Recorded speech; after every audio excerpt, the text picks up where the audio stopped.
Hi, everybody, and welcome to the Global Sustainable Fashion Week. It's going to be very exciting for me. I'm not known to be the best digital savvy. My name is Dinie van den Heuvel. I'm the creative director of a small independent children's brand called Infantium Victoria. I have been that for the last 6 years, and I'm very happy that you all are joining me today. I will be talking about handmade and what that means today. So, I've been working for Infantium Victoria for 6 years now, and besides that, I've been teaching in fashion academies for about I think 14 years, and I've been working in the fashion industry for over 20 years. And today in Belgium, I mean, we're all here digitally connected because of the situation worldwide. And in Belgium, and I'm sure around the globe, it's more or less the same. There's a lot of call for buying Belgian, music, listening to Belgian music, buying from Belgian brands, shopping in Belgian web stores, and I'm sure you have heard similar calls in your country. But the more I think about this, the stranger it kind of sounds to me. Because what does it really mean? Now, don't get me wrong, I really love local initiatives, going to your farmer, buying fresh vegetables off the land, having local small scale initiatives. But in today's society, how far does that get us? And how much of what we're used to can even be local? And is that something that would be desirable? Just for those curious, it's Infantium Victoria. So parallel to this point, I would like to investigate the concept of handmade and the ambiguity of how we value handmade things. Now, allow me to take you on a small investigation. I run this company together with Julia, my business partner. She lives in Germany and she has a husband and a child. I also have my own son living with me in Belgium. The office and the design studio are here in Belgium. We have today 5 people on our payroll. Then we work with a company in Germany, Lira Moden, with 10 lovely ladies who do most of our sampling. And then we work with a company in Portugal, Pereira Rocha, with 97 employees. They make a big portion of our production.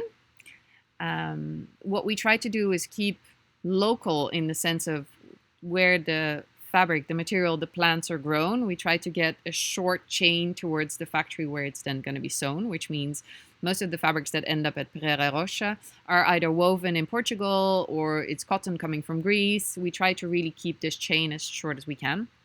But a lot of organic cotton is also coming from India. So we also work with an Indian factory, Sovastra, who has 250 employees. This company, we usually use our Indian suppliers when we're working with heavily embellished and decorated garments. Then we have a company in the south of India, Mila, who's doing part of our jerseys. And then we have Nagesh, 110 employees who are specialized in knitting. Then that means that all in total, we have about 412 people working for us. Then we also work with companies like Tarangini. And what they do is hand block printing, which means they have block carvers that work for them, who by hand cut out the wood blocks that then become the printing molds to make our images. And then they also have printers, of course. And beyond that, we work with people that have hand embroidery units, that have hand loom weavers, that factories that make our fabrics. We work with factories that are weaving fabrics in India, in Portugal, in Turkey, in Egypt, in Switzerland, in Italy. We have ginning mills and farmers working for us in Africa, in Slovenia, in Greece, in India. We have people that make our buttons. We have people that make our labels. The list is endless. Now, these people are not directly on my payroll, thank God. But they all work together to get our product out there. And they work for multiple brands, but also for ours. And so the list crisscrosses kind of around the globe. And you have to keep in mind, we're a small company. We're a very small company. We develop about 30, 40 styles per season. And we make a total production of around 3,000 pieces per 6 months. But we touch the lives of all these people that are crocheting pieces for us, that are hand knitting on a flatbed, that are smocking for us. I think the smocking is really, really nice. It's a magical way of transforming two-dimensional fabrics all of a sudden into a three-dimensional story. But for me, all these people use their skill set to create or visualize our dreams. And most of them are undervalued. They're not really appreciated, and mostly they're not very well paid. I mean, I'm not talking about my brand, but in general. Now, my first point that I would like to make is that maybe we should not be discussing how to close our borders again, but how to value and appreciate all the links in our globalized world that are connected. Those people far away that with their skill set are making objects that we really appreciate here back at home. Clothing travels all over the world in order to end up in our shops and our shopping bags. And we could never do all of that in our own country. I realize that some brands send their garments like crisscrossing around the globe just to make a better margin, but we don't. We tend to create short change. We have cotton which is grown in south of India going to our South Indian mills to go to our South Indian production units. We do the same with the Greece and Portugal lines. So we really try to keep it in a kind of linear way, but that still means we work with about 3,000 people that all play a vital role in the creation of our garments. Now, of course, the common denominator that they all have is that mostly, as you could have seen from all the little video clips, is that these people work with their hands. They nurture the land, they grow the cotton, other plants, they pick them, they gin them, they mill them, they dye it, they weave it, they cut it, they sew it, they embroider it, they print it, they check it. It's all ironed and packed. Now, me and Julia, we spend a lot of time every season to visit a part of our supply chain. We really want to know the people behind our products. And for us, they are part of our extended family. I feel responsible for their well-being and for their income. And so even though that the call for transparency is resonating from consumers, as a brand, we spend a lot of time to investigate where our products are come from and how our materials are grown and by who.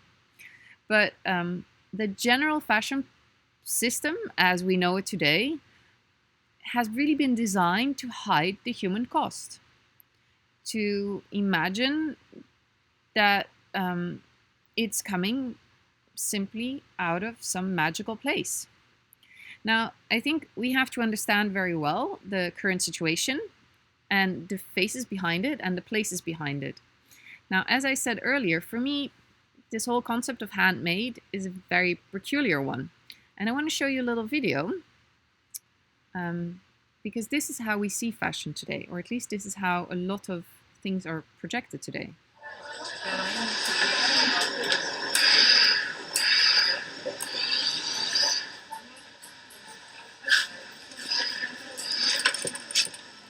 I really love couture.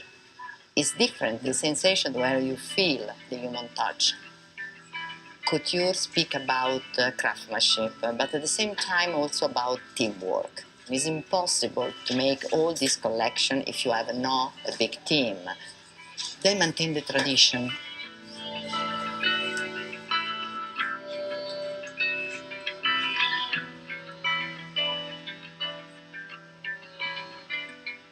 Nos yeux sont sur nos mains en fait.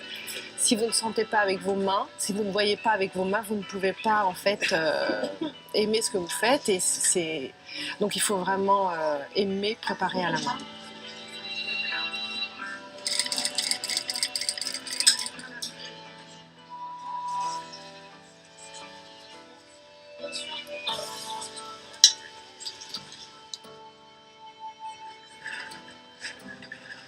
being ready in time.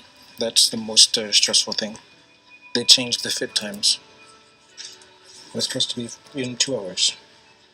Hoping they don't call us down in 10 minutes. Couture, c'est ma passion. Il y a toujours de la nouveauté à voir. Créativité, ça m'a attiré. Alors, moi, You can watch the full video. It's really beautiful. It's just on YouTube.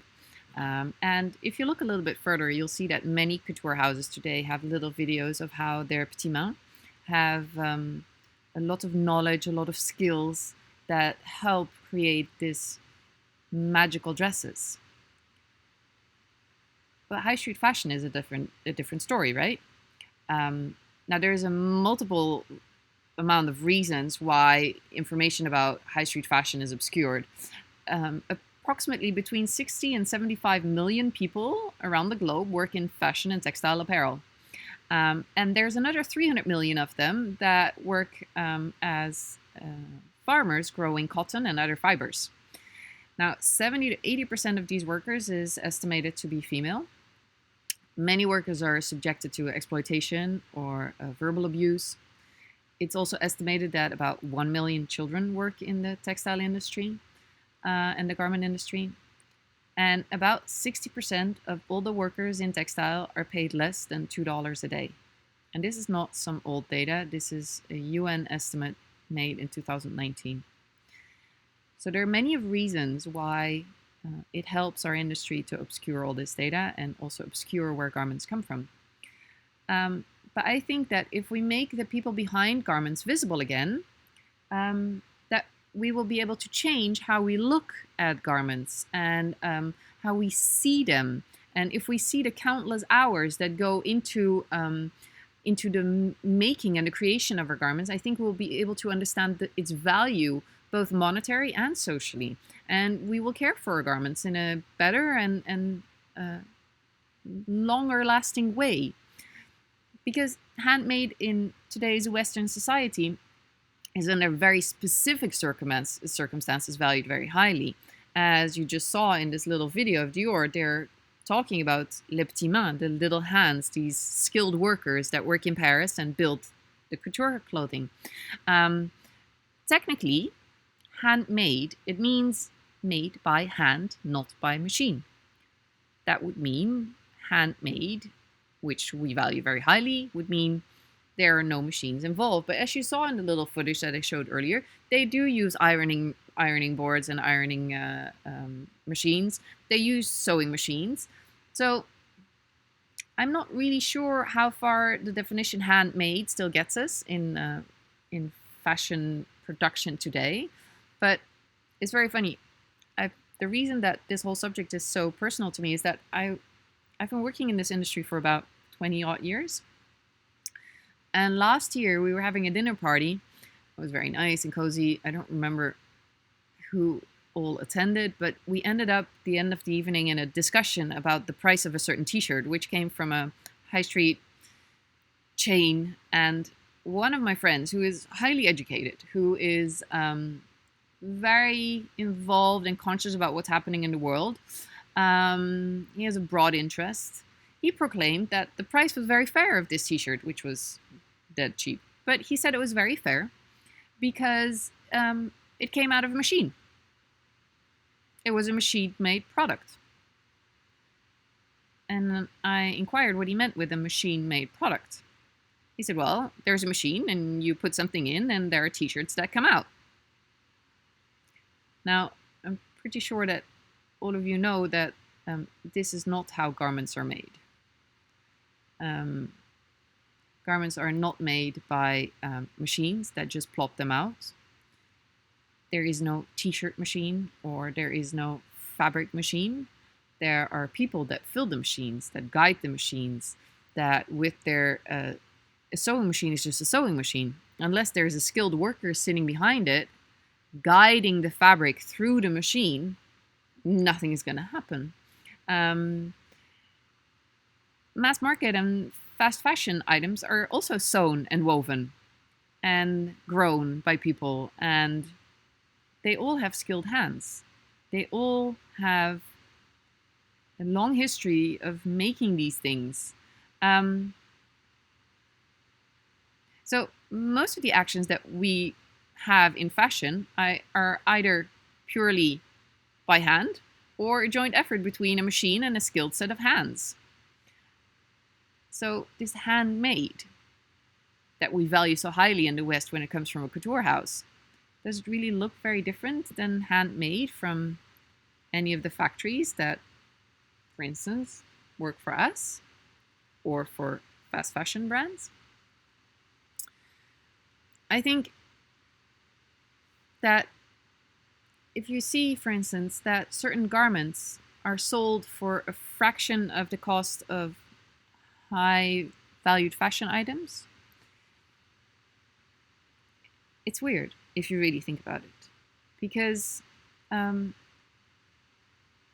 these garments are also handmade by somebody. The biggest difference between a petit main in Paris and a seamstress in Asia is not the work, it's the value we as society give it.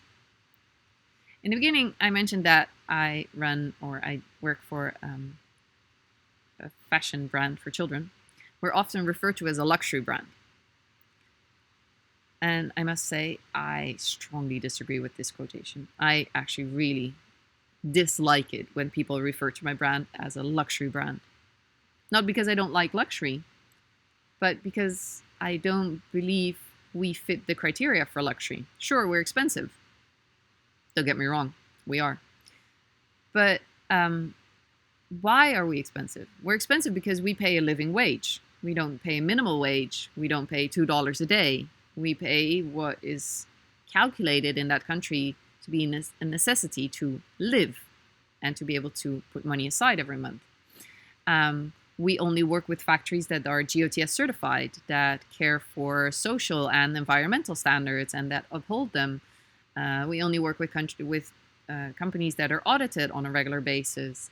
We know our production chain and we investigate it every season further and further. For me, sustainability and sustainable practices is not really about what you make your product from. It's also knowing the origin of your product and where it came from and who made it. And it's giving credit to those people and those hands that help you realize your dreams. So the campaign that Fashion Revolution has launched a couple of years ago, this Who Made My Clothes campaign, I love it. It's great in this respect because it really gives consumers the first hint that garments, well, actually all garments, are made by people. But it's not luxury to pay your workers a living wage. It's the minimum you should do. And it's not luxury to value a hand embroidery lady. Regardless of whether she's working in India or in France, it should be normal that these works are valued. At our brand, we try to give a very clear insight into all the people that contribute to making our garments. But it's challenging. And I keep on wondering why this is so obscure. And what I realized at a certain moment is that we demand a lot of creativity from our designers. And in fashion schools, we train them on being very creative and rising to the occasion. Today, in the current crisis, we constantly hear this call that you should be creative, that you should find other alternatives and other solutions. And I think it's very true. But at the same time, we train our students to create, to critically reflect, to innovate, to organize, to communicate about their universe. We put a lot of focus on their individuality, on personal growth and self-expression. But at the same time, we teach our students to sew, to make patterns, to create fabrics. We teach them all kind of little artisanal, small methods. But the thing we don't teach them is to value these skills. What we don't teach them is how valuable it is to have people that have these skills.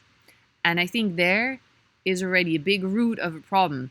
If you're running a brand and those people that are the creative engines of an industry, if they're not taught to highly respect these skills, it's going to be very hard to change anything. And in fashion schools, very often they say, but we're not training you to be a technician. We're not training you to be a seamstress. Like these are mediocre or less valued skills. I think what they should be learning is that the people around the globe that have these skills that help you create the t-shirts, but also the couture that we know today, without these people, our world would be a much grimmer world. My thoughts today are actually with all these people that work in fashion, that live in places with hard access to healthcare and little money because of how we as society don't actually value their work. And I'm hoping that at the end of the crisis, we will find a new approach, and we will start appreciating these people that use their skilled hands all over the globe to make our clothes. And I hope that we will start understanding that our students should be trained in valuing those skills, how important it is that you know how to sew on a button and to mend a garment. I hope you enjoyed my talk. I thank you for joining us today. It was, I hope I inspired or I sparkled a thought. If you have any further questions, you can always reach out. My email is dinie@infantiumvictoria.com. I'm more than happy to have an exchange on the topic. And I hope that when all of the situation today is a distant memory, that we will start loving all the people that help us make the clothes we love. Thank you.